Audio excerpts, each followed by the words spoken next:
Welcome to the second beautiful day at World Maker Faire. Hope everybody's ready to have a good time.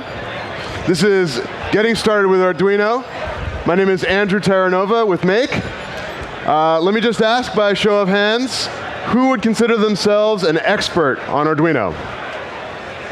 Good, because you'd be totally bored.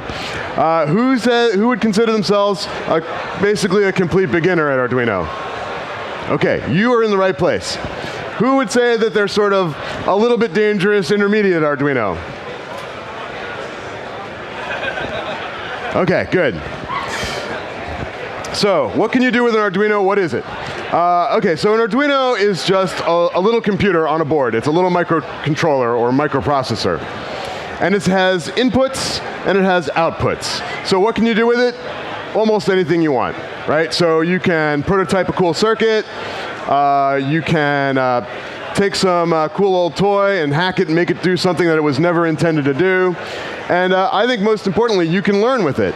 Because if you're trying to learn programming, many of you may already be experienced programmers, but it's also a cool way to learn programming because it's a lot of fun to have a project that you build and then have a programming aspect to it.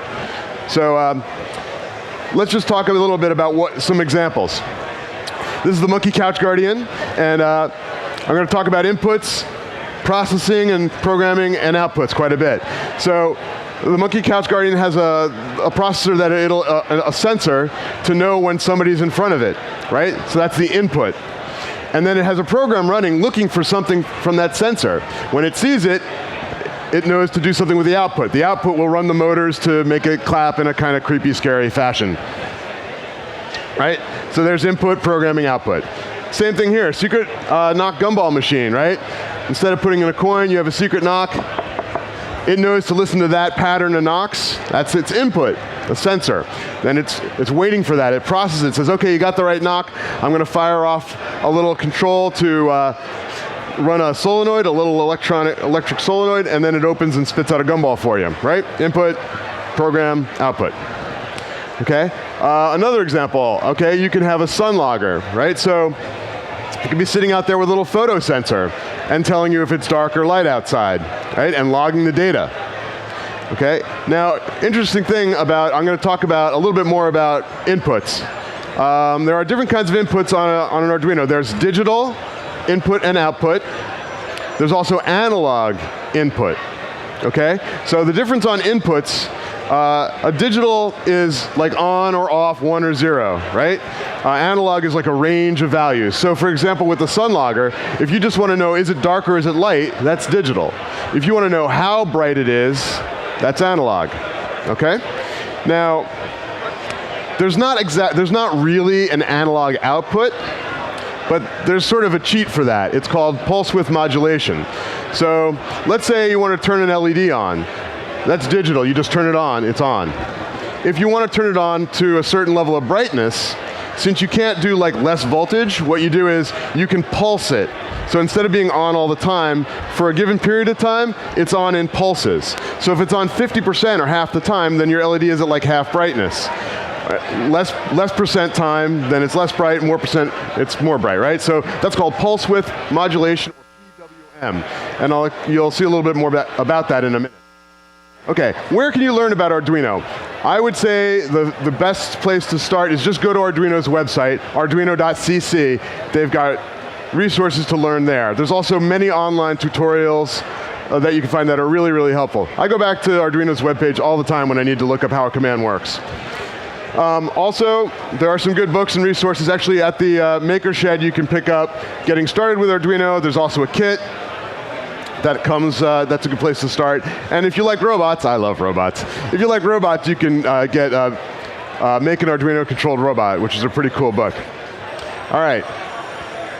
Let me introduce you to the basic Arduino family. Okay, there are actually a lot of Arduino boards, but here are some of the 4 basic ones. The Uno is a great place to start. If you just want to learn Arduino for the first time, the Uno is a great board. I'm going to talk a bit about those inputs and outputs because some of the ways why you might choose one or the other are the inputs and outputs. The Uno has 14 digital input-output pins. 6 of those pins can be used for that pulse width modulation where you can make the LED or whatever not full on, right? It also has 6 analog inputs. Okay, that's opposed to, let's say you had a specific project in mind and you're like, well, I need a lot more pins, I got to sense a lot more things, or I have to control a lot more things. The Mega is kind of like the Uno, but it's got 54 digital input-output pins, 15 of which can be pulse width modulation. So it's a really good choice, and 16 analog input. So if you have a lot of I/O, input-output, then that's a good choice. The Leonardo has a different processor. It's got some built-in USB capability, which is new. It doesn't work with all the shields. I'll explain shields in a second. But it doesn't work with all the shields that the Uno will work with that are sort of standard. If you're using something called SPI, I'm not going to go into it, it might not work. So just be aware of that if you choose the Leonardo.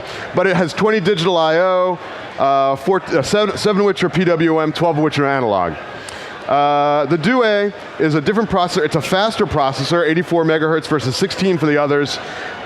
54 digital I/O, 12 PWM, 16 analog input. So similar in I/O size to the Mega. The important thing about this is the other 3 boards work at 5 volts. The Due works at 3.3 volts. There are some sensors out there that operate at 3.3 volts. If you are running a processor that uses 3.3 volt input and you plug 5 volts into its input, you will probably blow up the pin and maybe the whole board. So that's something to be aware of when you're trying to pick a board. Maybe you have a sensor in mind and you'll see that it runs at 3.3 volts. The Due might be a really good choice for you. Otherwise, maybe the others are a good choice. Okay. Shields, I've got to tell you about shields. When you hear the word shield in the world of Arduino, it just means expansion board that snaps right on top. It's got the form factor to snap right on top and plug right in. And it passes like power and common pins right through. That's all shield is, okay? Okay, there are some new family members to Arduino. There is an Arduino Robots. Again, I love robots. So it's got the processor, motor drivers, motor, wheels, everything right in the kit, and it's basically 2 boards of Arduino. I think there's actually a one to run the sensors and one to run motors and things, so actually 2 Arduinos on there.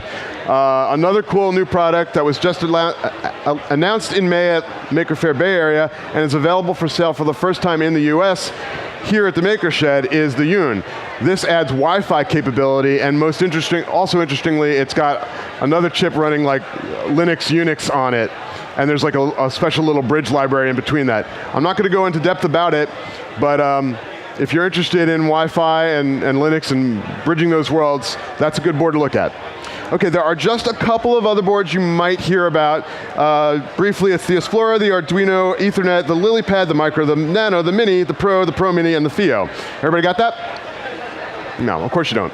Okay, the reason you might choose one of these boards is because it fits your project or what you want to do. The Explorer is like the Leonardo, but it's got built-in sensors. Like maybe you want to make a little game controller. It's got like pads built in.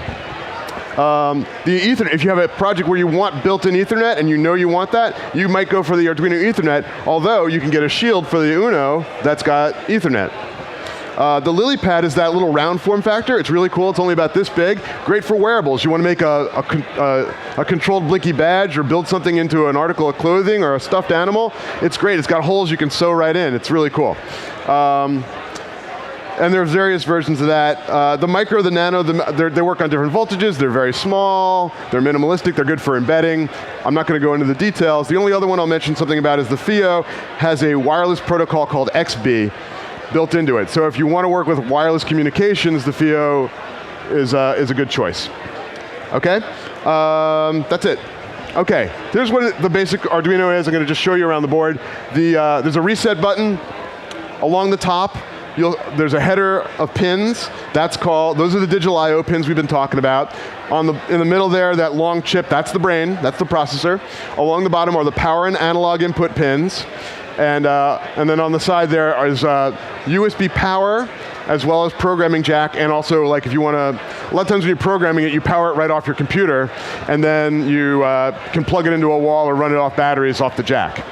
Okay, what do you need? We talked about shields. Lots and lots of different shields. If you have a project in mind, Google like Arduino shield, whatever, and you might find somebody who's already done it. Or you can get one with a breadboard or just a prototyping space to build your own circuit. That's a shield. What you need is your computer, a cable, your Arduino, and the software, which is downloadable free from Arduino.cc. It runs on multiple platforms. You install the software, and then you start your Arduino. You can run a program. You can load all sorts of example programs. There's a program called Blink that comes with it. It blinks the little onboard LED. It's like the hello world of the Arduino. If you know programming, that's like the first thing you're supposed to learn is hello world. It's kind of like that. You just you push the example out and your Arduino resets and starts blinking. And then, if you're new to programming, change the rate it blinks at. Use PWM and make it like fade and dim, right? You can do different things. Or attach a sensor and make it react, right? This is how you can get started. Lots of example sketches and lots of examples on the internet of different things you can do. That is my entire talk. Do we have time for any questions? Yeah, we have time for a couple questions. Anybody has a question? No? You sure? So they'll run off they'll run off like a range of voltage. I think it's up to like 9 or 15 volts even. Yeah, it's low power. But if you're running things off your project, like motors, off like a motor driver shield, then you're going to want. Yeah, the board is 5 volts, and most of them have a. Some of the boards have a built-in voltage controller. If you get a board that doesn't have that, then you have to feed it the right voltage. So it varies by the board. Anything else in the back? Not really. I think you can add like a data logger, so you can like sort of add memory that way. But you're not really expanding the memory of the processing itself. It's more like data storage, or like an SD card. There's SD card snap-ins. Anything else? In the red shirt? How do you?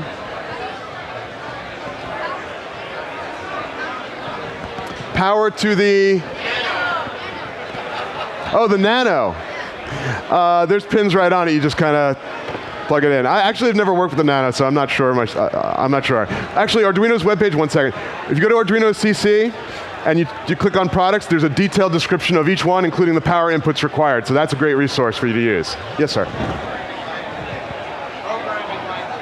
Oh, the programming language is C-like. Okay, so if you're familiar with programming in C, it'll be very familiar. If you're not, it's not that hard. And they've made an effort to sort of like hide some of the deep, ugly guts of C in libraries that you don't have to look at, but you can look at, right? So if you want to run a servo, you can. There's a library for that. If you want to learn how it works, or write your own library, or modify a library, you can do that too. Okay? Hold on, just one. Do we have any more time, or we're done? We're done, I'm sorry. So look us up, or like I said, there's a lot of online resources. Thank you all very much. Enjoy Maker Faire.